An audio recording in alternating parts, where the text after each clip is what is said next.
Okay, we're going to trigger a short victory here. Turns out that when you occupy ruined dwelling settlement, it doesn't actually save. I'm going to go in here, and once I recolonize Alexandrinov, we're going to see that this has triggered the short victory for the Orthodoxy under Kostaltyn. So I'm going to do an AAR for this one. I hopefully have got some of my sound issues fixed. Let me know if they haven't been. So this campaign is one of my favorite ones. This has been a long time coming to play another Kostaltyn campaign. It's one of the earliest ones that I played when the game came out, but it's a very, very taxing and difficult campaign. You start just like Katerin does, in the middle of a large number of enemies. You've got all of the Norskans up here, and you've got Azazel sitting right here. You've also got Throt sitting right here. You've also got all the forces of chaos up here, and now of course you have Arbol here that adds to the aggravation of having the Hashut here. This is something that came back to haunt me. The victory conditions here are that you get 10 Orthodoxy tier. You can see we have 24. Eliminate Mulder and eliminate Azazel, and then capture 30 territories. I'm going to cover quite a bit here. This might end up being a bit of a long video, but again, this is one of my favorites, and I do like to talk about it. So the timeline was pretty normal. I took on the other Kislev faction here. Then I took out Azazel. I declared war and then ambushed him. It's very difficult. It used to be that he would rush off here to fight this Kislev clan, and you could take crack while he was gone. Now he takes a lot longer to leave. Every update changes behavior a little bit. Once he was gone, I came over and I took out Throt. Throt, you have to fight one of his armies at a time. You have to hide in ambush. I'm not capable of fighting more than 2 or 3 Skaven armies at the beginning. I then came down and I took out Golg, because I've played a couple of campaigns where he came up and just attacked me during one of those fallow periods where you don't have an enemy. And then of course, it was the thing I talked about in my other video. Arbol had come over. He'd taken out Prague, then he took out Kislev. And I took those, and I've been fighting. Now I have Katerin on my side. And then eventually it just was a case of keeping people at peace on one side or the other. I kept making peace with the Norskans by trading them the Tower of Crack for a temporary pause in the fighting. Early on in the game, I joined a war against the Maggot host to get some money that I badly needed. That was like turn 10, turn 12. Here we are at turn 60, and they've come to collect that debt. So if I was to continue this campaign, that would be something I would have to go through. Now, you could quite reasonably ask me why I don't also have Boris. I have Katerin, and I have Kostaltyn, of course. Why don't I have Boris? Boris was eliminated around turn 15 or 20, and I did what I was supposed to do. I did my due diligence. I owned Novchozy and Pleshk, and I caused a rebellion here, but the rebellion actually took place in Pleshk, which brought back the Ropsman clan. So I made peace with them, and I immediately caused another rebellion here, and it worked. The Urson revivalists came back right around here. I left Novchozy completely and totally undefended, and rather than ruin dwell it so that I could then do diplomacy with them — you can't do diplomacy with a faction that's a rebel that doesn't have a settlement — they immediately started attacking armies around here. Now I backed off so that I couldn't eliminate them, and while I was waiting for them to settle Novchozy, which they didn't do, they sat here raiding my ally. The Masters of Invention raced all the way over here from their settlements to take it out, and so I just gave up on resurrecting Boris. So I want to go and look at some of the traditional stuff. I want to look at Kostaltyn as a leader. He's one of my favorites to play. I like to role play him as a lunatic. I like to lean heavily into the patriarchs, as you can see, with an Ice Maiden, because I like to clump up in the enemy and then have her come along and dump Heart of Winter. The problem is that the enemy now kind of ignores clumps. You have to use a lot of dudes at once. So let's go take a look at him. He gets only one item, so there's no set bonus. He gets the Blazer, which does weapon damage and armor piercing damage. When his hit points are less than 50%, he's got a lot of this. Bonuses when he's less than a certain amount. Little melee attack, little recruit. None of this is really good. This is a pretty horrible item, to be frank. Then his skill tree, it does lean into what he is. This here just makes him a little stronger and means that anybody he fights can't debuff him. This one here, allowing a greater tier difference is nice, but as we're going to see, it's kind of pointless. I usually don't recruit with him, but I usually do recruit with armies that follow him, so that's good. This here causes weakness to fire damage. Remember, lots of people have fire resistance late on, but its 55-meter range is pretty wide, which means reduces everybody nearby and then provides flaming attacks to everybody who's with him.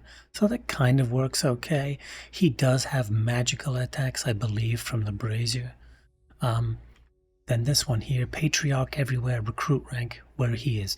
So this means that I can recruit Patriarchs here,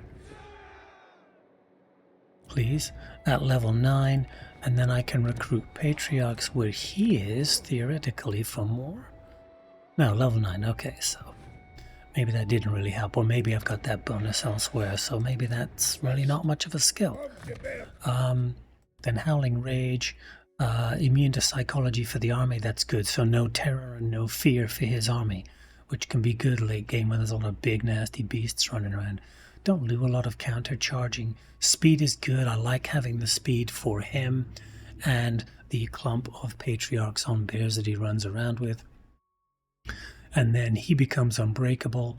I don't think he ever breaks anyway. And then finally, heroic resilience again.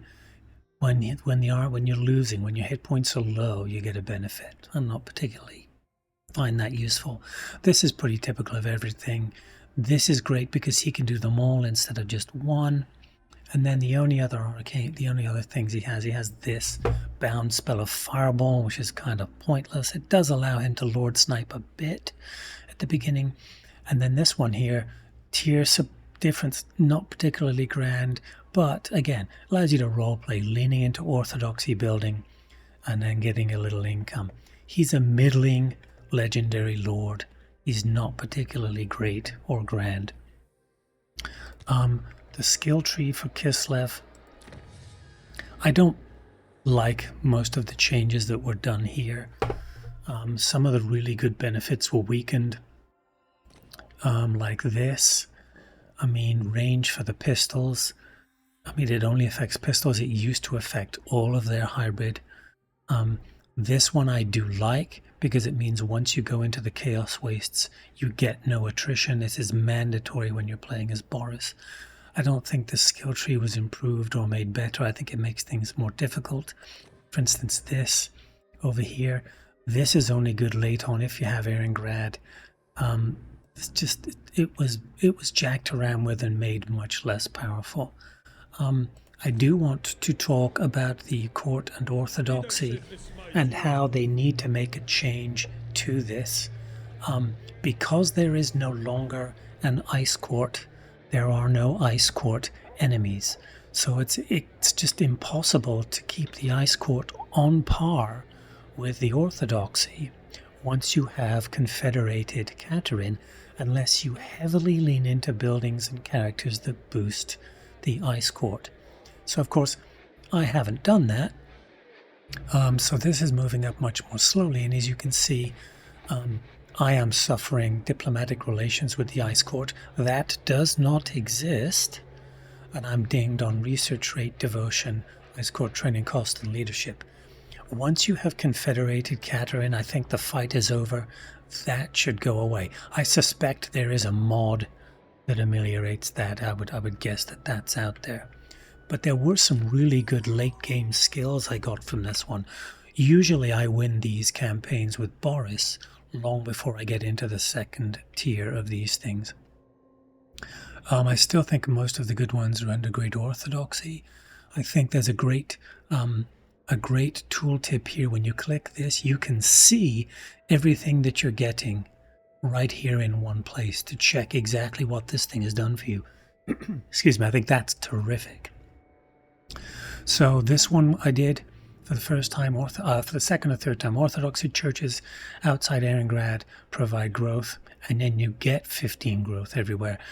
In the original Kislev, the economy was pretty poor, and growth in particular was terrible. You don't have a commandment that provides growth, and I think that was a really great addition. You can really dynamically move your economy forward now. I almost always get this one late, but it's really a gateway to getting into here.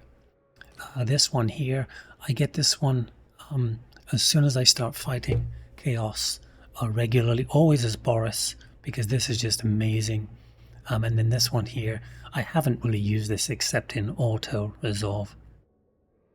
I never did get to this one, but that's a good one. Colonizing a ruin doesn't happen a lot, quite frankly, unless you raise.